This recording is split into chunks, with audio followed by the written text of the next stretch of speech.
देखो, धर्म की सुप्रीम कोर्ट साधु समाज है। आज सुप्रीम कोर्ट की तरफ से आशीर्वाद मिला है, क्योंकि धर्म की रक्षा के लिए और धर्म के प्रचार प्रसार के लिए साधु समाज का गठन हुआ है। तो आज उनका आशीर्वाद मिला है कि हम पे बहुत बड़ा मल मिला है। और इससे ये भी होगा कि जिस प्रकार से चरणजीपुरी महाराज ने अब 1-2 दिन पहले कहा भी ये नहीं हुआ, वो नहीं हुआ, अब उन लोगों के लिए भी, उन जैसे महात्माओं के लिए भी ये हुआ है भी एक तरफ तो वो संत समाज है जो धर्म के प्रचार प्रसार के लिए है, और एक आप लोग हो जो कमर्शियल साइड को काटने के लिए उतारू हो, पैसे कमाने के लिए उतारू हो। तो आज हम ये कहेंगे कि हमारे को बहुत बड़ा बल भी मिला और आशीर्वाद भी मिला। तो जैसे कल जो है आरोप लगाए उन्होंने निजी पत्रकारों के भी, जो 4 लोग केवल हाँ भरते तो मैं तैयार हूँ, 4 लोग 1000 बना दिए। बिल्कुल बिल्कुल, उन्होंने वो लोग बनाए हैं जिसमें उन्होंने कहा सत्यनारायण शर्मा, ये जयनारायण शर्मा जी, नेमपाल जैन जी और बीपी मित्तल जी, और एक उन्होंने नाम लिया रामचंद्र जी का, और एक नाम लिया उन्होंने एक कोई हो रहा है, क्या नाम है, मेरे नाम नहीं ध्यान आ रहा, मित्र सेन। इन्होंने कहा कि ये 5 नाम है, 5 नाम वो कभी भी आपके आगे नहीं आए। वो इसलिए बाबा जी ने उनके ऊपर आरोप लगाया है भाई मैं तो लस्सी पीता हूँ, मैं तो खाना भी नहीं खाता क्योंकि मुझे एलर्जी है, मेडिकल में मेरा बंद है ये सारा, लेकिन आप लोग तो मलाई खा गए, मेरे नाम से मलाई खा गए, आप लोग क्यों नहीं आके आते। वो उनको टोंच मारने के लिए उनका नाम लिया है कि आप लोग क्यों पीछे हट गया। अकेला जो मतलब करे तो कोई और भुगते अकेला बाबा, ये एक टोंच थी उनके लिए, 5 आदमियों के लिए भी आप लोग शहर को बताओ। उनको पता है कि वो लोग हर चीज में शामिल। आपने कहा है कि दुकानदारों को बुलाया, बिल्कुल, एक हमारे आंदोलन को कमजोर करने की ना बहुत तरह की ताकतें यहाँ काम कर रही हैं।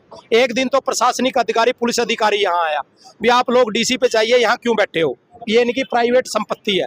तो हमने कहा भाई ये जो सड़क है ये पब्लिक की संपत्ति है, हम सड़क पे बैठे हैं, उसके प्रांगण में नहीं बैठे। तो उसके पश्चात फिर अगले दिन फिर प्रशासन अधिकारी की तरह एक रूडली लैंग्वेज में बात की गई भी आप यहाँ से धरना खत्म कीजिए। और उसके बाद फिर ये तीसरा, हमारे धरने को कमजोर करने के लिए दुकानदारों भाइयों की जो सपोर्ट थी उसको खत्म करने के लिए उनको वहां बुलाया गया। मतलब हर तरह से ये संभव कोशिश की जा रही है भी इस धरने को कैसे न कैसे खत्म किया जाए। बिल्कुल, सोमवार का मैंने अल्टीमेटम आपको मीडिया बंधुओं को दिया था। कल धरना स्थल पर 11 से 1 रहेगा। उसके पश्चात शाम के समय 4 बजे के करीब मैं आपको वो चीज दिखाऊंगा जिससे ये अब तक ये चीज थी भी अभी तक विधायक साहब का कोई रोल नहीं या विधायक साहब के नुमाइंदों का कोई रोल नहीं है। कल मैं आपको विद प्रूफ दिखा दूंगा भी सरकार किस तरह से इस मामले को लेकर संपलिप्त है और किस तरह से वो बाबे के लिए कार्य कर रही है। वो कल मैं आपको विद प्रूफ के साथ दिखाऊंगा। और मैंने पहले भी वार्निंग दी थी भी अभी तक तो मेरा मामला मंदिर तक है, लेकिन जब सत्ता पक्ष में इसमें इन्वॉल्व मिलेगा फिर आप कहाँ जाओगे। लेकिन इस बात को उन्होंने संज्ञान में नहीं लिया। कल मैं प्रेस कॉन्फ्रेंस करूंगा इसके बारे में, आपको समय बता दिया जाएगा किस टाइम हो। किस पे धरना स्थल पे आए बिरला मंदिर का जो ये संपत्ति का जो ये क्षरण हो रहा है ये ठीक नहीं है, और हिंदू समाज के लिए और कुरुक्षेत्र भूमि के लिए, क्योंकि ये कुरुक्षेत्र भूमि का प्रतीकात्मक प्रतीक रहा है बिरला मंदिर। और बिरला मंदिर को जिस प्रकार से खुर्द-बुर्द किया जा रहा है ये हमारी सभी की भावनाओं को ठेस पहुंचा रहा है। चाहे वो संत समाज हो, चाहे वो गृहस्थ समाज हो, चाहे हमारे कुरुक्षेत्र के सभी जो निवासी हैं, सभी के लिए एक बहुत बड़ा दुख का कारण है। और हम सब संत समाज के लोग ये चाहते हैं, प्रशासन से मांग करते हैं कि यथाशीघ्र इसका समाधान किया जाए, नहीं तो इसको कहीं ऐसा ना हो कि ये उग्र रूप धारण कर ले और उससे बाद में प्रशासन को संभालना मुश्किल हो जाए। हम किसी राजनीतिक पार्टी का ना विरोध करते हैं ना समर्थन करते हैं, हम तो केवल अपनी सनातन संस्कृति के लिए कार्य कर रहे हैं और उसको बचाने का प्रयास करेंगे। तभी हमारा ये लक्ष्य है और हमारा कोई लक्ष्य नहीं है। जहाँ तक बिरला मंदिर से संबंध है, मेरा तो व्यक्तिगत इस जगह से बड़ा लगाव रहा है। और मैं तो कभी भी, मेरे को जब से मैंने सुना तब से मेरे मन में बड़ा आघात लगा।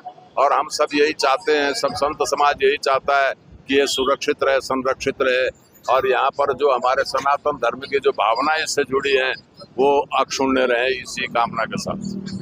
बीजेपी अपने आपको पार्टी बोलती है, लेकिन अब इस प्रकार के जो काम हो रहे हैं, भारत भेजने जा रहे हैं और धार्मिक संस्थाओं को बेचने की बात लगातार होती है। ये ऐसा है कि ये राजनीतिक वोट बैंक की राजनीति है, इससे मेरा कोई मतलब नहीं। परंतु जहां तक बीजेपी का संबंध है, अब जो बड़े नेता हैं, मोदी जी हैं, उन्होंने काशी का निर्माण कराया, विश्वनाथ जी का मंदिर बनाया, अयोध्या में बनाया, विंध्याचल में बना रहे हैं, चित्रकूट में बना रहे हैं, वृंदावन में कर रहे हैं। वो तो सौंदर्यकरण, वो अपनी संस्कृति को संरक्षित करने का प्रयास कर रहे हैं। ये जो झगड़ा है, ये तो ट्रस्ट का झगड़ा है। और ट्रस्ट जो है एक स्वयंभू संस्था होती है, और उस संस्था का कभी वो बढ़ती है, कभी घटती है, तो कभी घट जाती है, तो फिर वो दूसरी संस्थाओं में विलीन हो जाती है। कई दफे पता नहीं क्या इनकी समस्या रही हो, जिसके कारण ये जमीन बेच रहे हैं। जहाँ तक यहाँ पर जो भी है, दुकानदार है और है, हम उन जो भी यहाँ रह रहे हैं, पहले से जो रह रहे हैं, हम उनका समर्थन करते हैं, उनको संरक्षित रखा जाए, परंतु अंदर की भूमि को विक्रय नहीं किया जाए। अगर वो विक्रय वैसे तो हो चुकी है, जहाँ तक मेरी जानकारी में है, परंतु फिर भी प्रशासन को, यहाँ के मंत्री जी को, मुख्यमंत्री जी को हस्तक्षेप करके उसको रुकवाना चाहिए। अगर वो नहीं रुकवाते हैं तो इसके लिए गंभीर परिणाम हो सकते हैं, ऐसी मेरी खुद की विचारधारा है।